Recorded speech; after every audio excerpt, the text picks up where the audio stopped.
அனைவருக்கும் சித்தர் வாக்கு பாலசிஸ்டர் பாலஜனா சிறந்த தமிழ் புத்தாண்டு பராபவ ஸ்ரீ பராபவ ஆண்டு தமிழ் புத்தாண்டு நல்வாழ்த்துக்கள். எல்லாரும் எப்படி இருக்கீங்க? இந்த ஆண்டு எல்லாருமே சீரும் சிறப்புமுடன் சகல யோகங்களும் சகல செல்வங்களும் சகல சௌபாக்கியம் நிச்சயமா உறுதியா. இது ஒரு பரபரப்பான ஸ்ரீ பராபவ ஆண்டு. ஸ்ரீ பராபவ ஆண்டு வந்து எல்லாருமே பரபரப்பா விறுவிறுப்பா, எல்லாருமே பரபரப்பா விறுவிறுப்பா ஒரு நல்ல தொழில், வேலை வாய்ப்பு, தொழில், உத்தியோகம், வருமானம், பொன் பொருள் சேர்க்கை அனைத்து யோகங்களும் பெறக்கூடிய ஒரு பரவசமாகக்கூடிய ஒரு பராபர ஆண்டு. அனைத்து யோகங்களையும் இந்த ஆண்டு வழங்க போகிறது உங்களுக்கெல்லாம். அப்படிப்பட்ட ஒரு விறுவிறுப்பான ஆண்டு, எல்லா யோகங்களும் பெறக்கூடிய ஒரு சிறந்த ஆண்டாக இந்த பராபவ ஆண்டு உங்களுக்கு அமைகிறது. புரிஞ்சுட்டீங்களா? ஆக இந்த புத்தாண்டு எதற்காக நமக்கு பிறக்கின்றது? இந்த புத்தாண்டு நமக்கு எதற்காக இந்த புத்தாண்டு பிறக்கிறது? எது நமக்கு நடக்க வேண்டும், எது நமக்கு நடக்க கூடாது, எது நமக்கு நடக்க வேண்டும், எது நமக்கு நடக்க கூடாது, என்ன நல்லது நடக்கும், என்ன கெட்டது நடக்கும், கெட்டது நடக்காமல் இருப்பதற்கு நாம் என்ன செய்ய வேண்டும், எதை செஞ்சா நல்லது, எதை செய்யக்கூடாது, எப்படிப்பட்ட நல்ல யோகம் நமக்கு அமைய போகுது, எதை நோக்கி நாம பயணிக்கணும், இந்த காரியத்தை செஞ்சா வாழ்க்கையில் மிகப்பெரிய வெற்றி அடையலாம். இப்படி எல்லாம் உங்க எல்லாருக்குமே இந்த தமிழ் புத்தாண்டுல பார்க்க போறோம். புரியுதுங்களா? முக்கியமா உங்கள் வெற்றி எதை நோக்கி பயணிக்கிறது, உங்கள் லட்சியங்கள் என்ன, உங்கள் சாதனைகள் என்ன, உங்க மனசுல பட்ட வேதனைகள் எப்ப தீரும், உங்களுக்கு நல்ல உத்தியோகம் எப்ப கிடைக்கும், நல்ல கல்யாணம் எப்ப முடியும், புத்திரபாக்கியம் எப்ப கிடைக்கும், சொத்து சுகம் எப்ப வாங்கலாம், எப்ப வீடு கட்டலாம், இப்படி எல்லாம் இந்த புத்தாண்டுல என்னென்ன யாருக்கு என்னென்ன யோகங்கள் நடக்க போகுதுன்றத இந்த பராபவ ஆண்டு உங்களுக்கெல்லாம் எப்படி இருக்க போகுது அப்படின்றத நம்ம பார்க்க போறோம். எல்லாருக்கும் சிறப்பா பார்க்க போறோம். புரிஞ்சுட்டீங்களா? ஆக இது பெண்களுக்கு ஒரு சிறந்த சாதனைக்குரிய ஆண்டாக அமைய போகின்றது. பெண்கள் சாதனை புரிய ஆண்டா, மிகப்பெரிய சாதனை, உலக சாதனை, பெண்களுக்குரிய உலக சாதனை செய்யக்கூடிய பெண்கள் ஆண்டாக அமைய போகிறது. அது மட்டும் இல்ல, ஒரு எல்லாருக்குமே ஆண் பெண் எல்லாருக்குமே ஒரு ஐஏஎஸ் ஆகலாம், ஐபிஎஸ் ஆகலாம், டாக்டர் ஆகலாம், இன்ஜினியர் ஆகலாம், மிகப்பெரிய தொழிலை தொடங்கலாம், மிகப்பெரிய தொழில் நிறுவனங்கள் தொடங்கலாம், பெரிய ஐடி கம்பெனி ஆரம்பிக்கலாம், பெரிய தொழிற்சாலை தொடங்கலாம். எல்லாருக்குமே திருமண யோகம், திருமணம் ஆகாதவர்களுக்கெல்லாம் சிறந்த திருமண யோகம், நிச்சயமா சுபகாரியங்கள் போல சிறப்பா நடக்க போகுது. எல்லாத்தையும் சிறப்பா பார்க்க போறோம், எல்லா ராசிக்கும். அதே நேரம் இது பொது பலன், இது ஒரு பொது பலன். இப்ப கடகராசி விஜய் எடுத்துக்க. கடகராசி வந்து விஜய் ஒரு அரசியல் மிகப்பெரிய சாதனை, அரசியல் களம் இறங்கி விட்டாரு, வெற்றி அடைய போறாரு, அரசியல் களத்துல இறங்கிட்டாரு, சினிமாவில் பெரிய சாதனை பண்ணிட்ட, உலக சாதனை பண்ணிட்டாரு, சூப்பர் ஸ்டார் ஆயிட்டாரு. இப்ப அரசியல் களத்துல இறங்கி மிகப்பெரிய வெற்றி அடைய போறாரு. அப்ப எல்லாருமே கடகராசிக்காரவங்க பூரா இந்த சினிமாவில் சாதிக்க முடியும், அரசியல் களத்துல வெற்றி அடைய முடியுமா? அப்ப உங்களுக்குன்னு ஒரு விதி எழுதியிருப்பாரு ஆண்டவன். அதுக்காகத்தான் முன் உதாரணமா சொன்னேன். அப்ப உங்க தனிப்பட்ட ஜாதகத்தை பார்த்துக்கணும். புரிஞ்சுட்டீங்களா? அப்ப இப்ப எல்லாருக்குமே சிறப்பான பலன்களை சூப்பரா பிரமாதமா பார்க்க போறோம். இதுல சந்தேகம், உங்க பலனை பார்க்கணும்னா, உங்க தனிப்பட்ட ஜாதகத்தை பார்க்கணும்னா கீழே நம்பர் இருக்கு, நோட் பண்ணிங்க, ஒரு அப்பாயின்மெண்ட் வாங்கிங்க. சரிங்க? ஜோதிட சாஸ்திரம் ஒருபோதும் தப்புவதில்லை, தவறுவதில்லை, ஒருபோதும் தப்புவதில்லை, தவறுவதில்லை.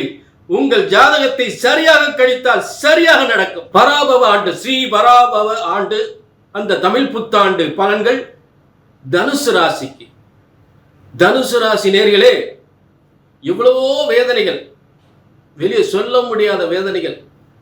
ஏன் அப்படின்னா, இப்போ 4ஆம் இட அர்த்தமா சனி அப்படின்னு ஒன்று, ஏற்கனவே 7.5 சனியிலிருந்து இன்னும் மீள முடியாத தனுசு ராசிக்காரங்க நிறைய இருக்கிறாங்க. 7.5 சனி முடிஞ்சு 2.5 வருஷத்துக்கு மேல ஆயிப்போச்சு. 7.5 சனி முடிஞ்சு இங்கிட்ட 2.5 வருஷம், அங்கிட்ட 5 வருஷம் ஆயிப்போச்சு. இப்ப ஒரு நல்ல கவனிக்கணும், நீங்க ஒரு கம்ப்ளீட்டா பட்ட மரம் பட்டு போச்சு, கம்ப்ளீட்டா பட்டு போச்சு. அப்ப மீண்டும் துளிர் விடுவதற்கு நிறைய டைம் எடுத்துக்கிறோம். அப்படிப்பட்ட டைம் எடுத்து இப்ப தனுசு ராசிக்கு மீண்டும் துளிர் விட போகுது. பட்ட மரம் கூட துளிர் விட போகுது. பட்ட மரம் கூட துளிர் விட போகுது. இப்ப இன்னொரு விஷயம் என்னன்னு கேட்டீங்கன்னா, தனுசுக்கு 4ஆம் இடம் கேந்திர தோஷம். அப்ப கேந்திர தோஷம் இருக்கக்கூடியவர் மேலும் ஒரு கெட்ட இடத்துக்கு போயிட்டா. கெட்டவன் கெட்டிடும் கிட்டிடும் ராஜயோகம். அப்ப தனுசு ராசிக்கு அதிபதியான 4ஆம் அதிபதி ஒரு கேந்திர தோஷம். குருவே குருவுக்கு எதிரின்ற மாதிரி கேந்திர தோஷம். அவர் போய் என்ன பண்றாரு? கெட்டவன் 8ஆம் இடத்துக்கு போறார். கெட்டவன் கெட்டிடின் கிட்டிடின் ராஜயோகம். இந்த மே 26ல குரு உச்சம் பெறுகிறார். எங்க? கெட்டவன் போய் வலுக்கிறார். அப்ப கெட்டவன் கெட்டு விட்டால், வலுத்து விட்டால் கிட்டிடும் ராஜயோகம். அப்ப குரு இந்த பராபவ ஆண்டு பரவசம் ஊட்டும் பல பொன் பொருள் சேர்க்கை, தொழில் யோகம், வருமான யோகம், பதவி யோகம், வியாபார முன்னேற்றம், குடும்ப முன்னேற்றம், குடும்பத்துல வருமானம் கொட்டக்கூடிய முன்னேற்றம் அனைத்துமே ஏற்படும். அப்ப கொஞ்சம் இந்த ஒரு மாத காலங்கள் கொஞ்சம் பொறுமையா இருக்க வேண்டும் நீங்க. அதே நேரத்துல இப்ப இந்த பராபவ ஆண்டு என்ன சொல்லுது அப்படின்னு பார்த்தோம்னா, தனுசுக்கு 6ஆம் அதிபதி போய் 5ஆம் இடத்தில் இருந்தால் பூரி சொத்தை ஏதோ ஒரு பூரி சொத்தின் மூலம் ஒரு கடன் பெற வேண்டிய சூழ்நிலை, தொழில் தொடங்குவதற்காக அது ஒன்றும் பாதிப்பு வராது. கண்டிப்பா முன்னேற்றம் ஏற்படும். உங்க பிள்ளைகளுக்கு அரசாங்க உத்தியோகம் கிடைக்கும். நீங்க அரசாங்கத்துறையில இருந்தால் உங்களுக்கு உயர் பதவி நிச்சயமா கிடைக்கும்.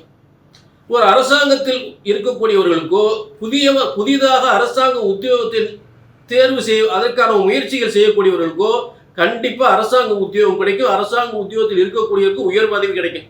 ஆக பெயர் புகழ், நல்ல பதவி யோகம், உத்தியோகம், வருமானம், முன்னேற்றம், பிள்ளைகளுடைய உயர்வு, பிள்ளைகளுக்கு நல்ல உத்தியோகம், பிள்ளைகளுக்கு பதவி உயர்வு, பிள்ளைகளுக்கு திருமணம், ஆக சொத்து சுகங்கள் இதெல்லாம் கிடைக்கக்கூடிய காலம் உறுதியாக இந்த பராபவ ஆண்டில் நிச்சயமாக ஏற்படும். ஏன்னா அங்க உங்களுக்கு 9ஆம் அதிபதி பாக்கிய அதிபதி உச்சமாகிறார் தனுசுக்கு. அது ஒரு பெரிய யோகம். 9ஆம் உச்சமாகிறாரு. சுக்கிரன் கடன் கொடுத்து, அதாவது வீட்டு மேல சொத்து மேல கடன் கொடுத்து தொழில் தொடங்கக்கூடிய நிலையை உருவாக்குறார். இல்லாட்டி என்ன செய்யும்? மனைவி வீட்டு சொத்துக்கள் கிடைக்கும். மனைவி மூலமா சொத்து கிடைக்கும். 2ல 1 உறுதியா நடக்கும். சப்போர்ட், ஏதோ ஒரு சப்போர்ட் நிச்சயமா நடக்கும். ஆக இது ஒரு வெற்றி பெற காரணம். ஒரு இடத்தை விற்கலாம், ஒரு இடம் வாங்கலாம், ஒரு வீட்டை விற்கலாம், ஒரு வீட்டை வாங்கலாம். இதெல்லாம் உறுதியா நடக்கும். புரிஞ்சுட்டீங்களா? ஆக வாகன யோகம், சொத்து யோகம், தொழில் யோகம், வருமான யோகம், நல்ல ஒரு சிறப்பான ஒரு முன்னேற்றமான காலம் நிச்சயமா ஏற்படும். அர்த்தமா சனி என்று கண்கலங்க வேண்டாம். கண்கலங்கிய விஷயமெல்லாம் காணாமல் போய்விடும். கவலைகள் தீரும். நிச்சயமாக வாழ்க்கை வெற்றி பெறும். மகிழ்ச்சியான வாழ்க்கை உறுதியாக உண்டு. அதே நேரம் இது பொது பலன். உங்க தனிப்பட்ட ஜாதகத்தை பார்க்கணும்னா கீழே நம்பருக்கு நோட் பண்ணிக்க. ஜாதகம் பார்க்கறது பெரிய விஷயம் இல்லை. ஒரு நல்ல கவனிக்கணும். ஒரு ஜாதகத்தின் பலன் சொன்னது நடக்கலை அப்படின்னா ரெண்டே காரணம். ஒன்று உங்க ஜாதகம் தப்பா இருக்கணும், இல்லாட்டி நான் சொல்லக்கூடிய ஜோசியம் தப்பா இருக்கணும். இதைத்தான் திரும்ப சொல்லியிருக்கேன். புரிஞ்சுக்கிட்டீங்களா? ஆக சரியாக கணித்தால் உங்கள் ஜாதகத்தை சரியாக உங்க தலையெழுத்த பிரம்மன் எழுதிய தலையெழுத்தை சரியாக கணித்தால் சரியா நடக்கும். புரிஞ்சுட்டீங்களா? ஆக நீங்க செய்ய வேண்டியது கீழே நம்பரை நோட் பண்ணிட்டு ஒரு அப்பாயின்மெண்ட்